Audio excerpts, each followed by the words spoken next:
மத்திய அரசின் மக்கள் துரோக நடவடிக்கைகளை கண்டித்தும் தொழிலாளி துரோக நடவடிக்கைகளை கண்டித்தும் செப்டம்பர் 1ஆம் தேதி சிபிஐ தலைமையில் டெல்லியில் மிகப்பெரிய கண்டன ஆர்ப்பாட்டம் நடத்தப்படுகிறது. இதற்கு முன்னோடியாக மாவட்டம் முழுவதும் அனைத்து லோக்கல் கமிட்டிகளின் கீழிலும் அரசியல் விளக்க ஜாதா நடத்தப்படுகிறது. டெல்லி போராட்டத்திற்கு முன்னோடியாக சிபிஐ தேவிகுளம் மண்டலம் கமிட்டியின் தலைமையிலும் பல்வேறு இடங்களில் அரசியல் விளக்க ஜாதாக்களுக்கு துவக்கம் குறிக்கப்பட்டது. மண்டலம் கமிட்டியின் கீழில் உள்ள அனைத்து லோக்கல் கமிட்டிகளின் கீழிலும் ஜாதா நடத்தப்படுகிறது. கடந்த தினம் தலையார் லோக்கல் கமிட்டியின் தலைமையில் நடத்தப்பட்ட அரசியல் விளக்க ஜாதாவை சிபிஐ மாவட்ட எக்ஸிகியூட்டிவ் உறுப்பினர் பி. முத்துப்பாண்டி துவக்கி வைத்தார்.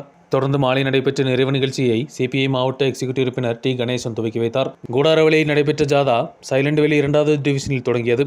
ஜாதாவை சிபிஐ மாவட்ட குழு உறுப்பினர் டி. எம். முருகன் துவக்கி வைத்தார்.